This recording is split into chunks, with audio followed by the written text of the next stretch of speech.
사무엘상 12장은 사무엘의 고별사였습니다.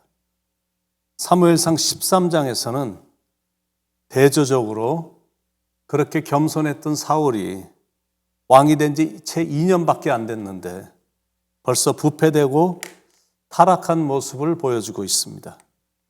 하나님 중심이 더 이상 아닌 자기 중심의 사람으로 바뀐 겁니다.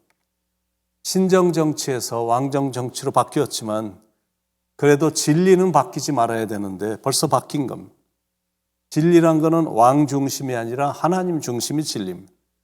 그런데 사울은 벌써 진리를 외면하고 하나님 중심이 아닌 자기 중심으로 모든 게 바뀌었습니다. 1절에 사울이 왕이 될 때 40세라 그가 이스라엘을 다스린 지 2년에 사울이 왕이 된 나이가 40세였습니다. 그리고 나서 이스라엘을 다스린 지 2년이 되었을 때 이스라엘과 블레셋 간에 긴장이 고조되기 시작했습니다. 그래서 이스라엘 사람 3,000명을 택해서 막강한 정예 부대를 만들었습니다. 그리고 두 개의 부대로 나누어서 2,000명은 위에서 자기가 지휘하고 1,000명은 사울의 아들 요나단으로 하여금 지휘하게 했습니다. 그리고 나머지 백성들은 다 집으로 돌려보냈습니다. 이 정예 부대가 블레셋 수비대를 친 겁니다. 그랬더니 이스라엘 백성들이 힘을 얻어 길갈로 모여 사울을 쫓았습니다. 그러자 블레셋도 화가 나서 군사를 동원했는데 그 수가 얼마나 많은지 성경의 표현을 보면 모래처럼 많았다라는 거예요. 5절에 블레셋 사람들이 이스라엘과 싸우려고 모였는데 병거가 3만이요 마병이 6,000명이요 백성은 해변의 모래같이 많더라. 그들이 올라와 베다웬 동쪽 믹마스에 진침해 그 모습을 본 이스라엘 백성들이 순간적으로 두려움과 극도의 공포에 휩싸였습니다.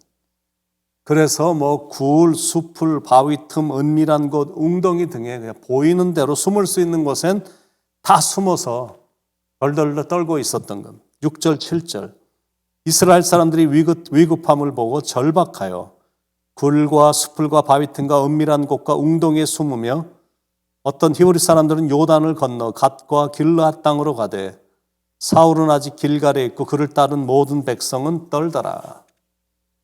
그런데 그런 긴박한 상황인데 영적 지도자인 사무엘이 이틀간 나타나질 않는 겁니다. 그러니 심히 사울은 불안해진 겁니다. 상황도 안 좋았지만 백성들이 이제 무서워갖고 점점 흩어지는 모습을 보이기 시작하니까 사울이 너무 불안해진 겁니다.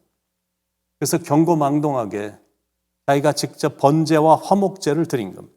8절, 9절 사울은 사무엘이 정한 기한대로 이레 동안을 기다렸으나 사무엘이 길갈로 오지 아니하며 백성이 사울에게서 흩어지는지라 사울이 이르되 번제와 화목제물을 이리로 가져오라 하여 번제를 드렸더니 그런데 마치 기다리기라도 한 듯 사울이 이제 막 제사를 시작하자마자 사무엘이 등장을 한 겁니다. 10절 번제 드리기를 마치자 사무엘이 온지라 사울이 나가 맞으며 문안하매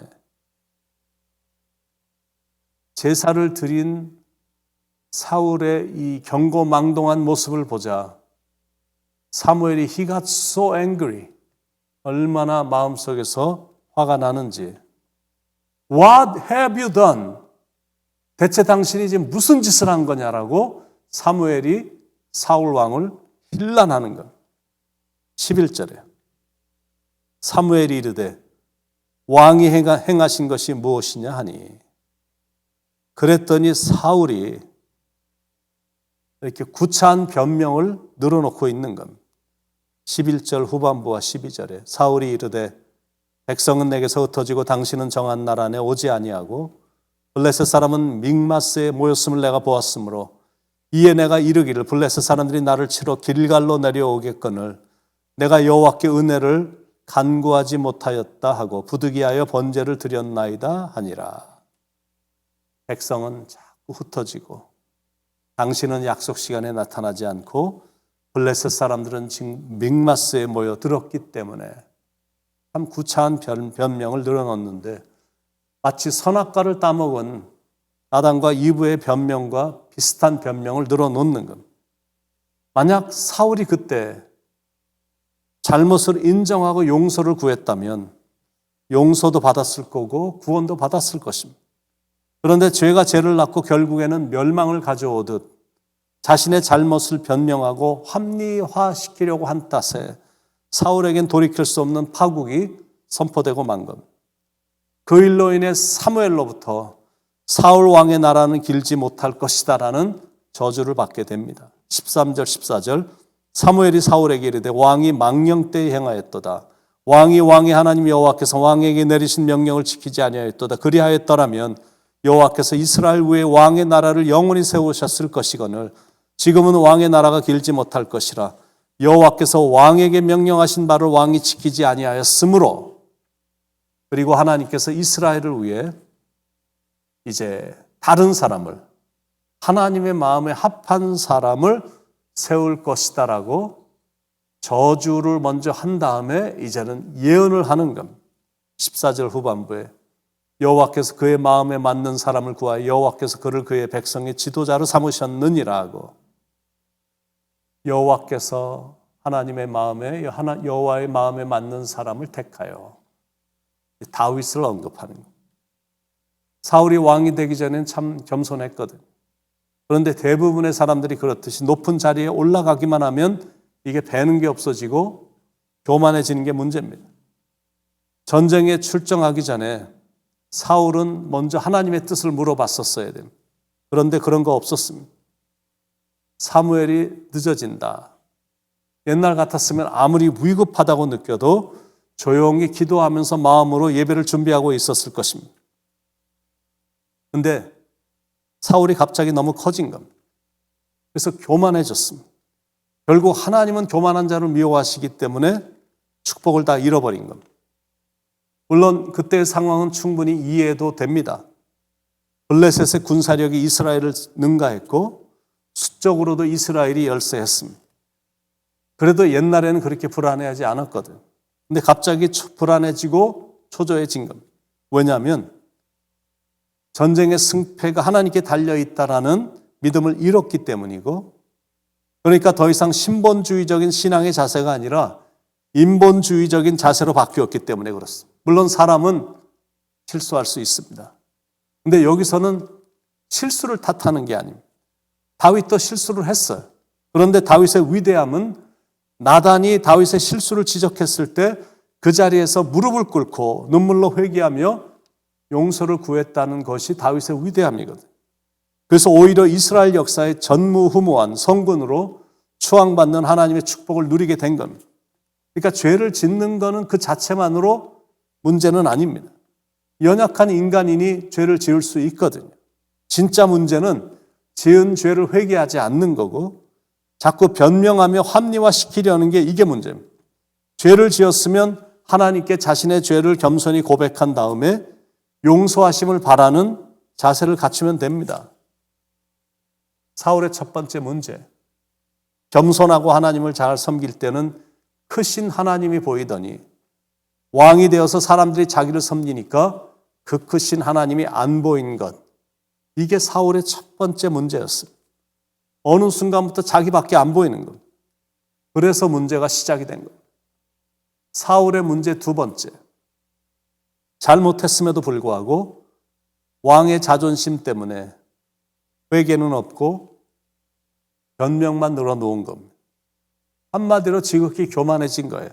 그래서 사울은 내려가는 인생이 된 겁니다. 그래서 영적 교훈 첫 번째, 항상 겸손하자. 여전히 겸손을 강조합니다.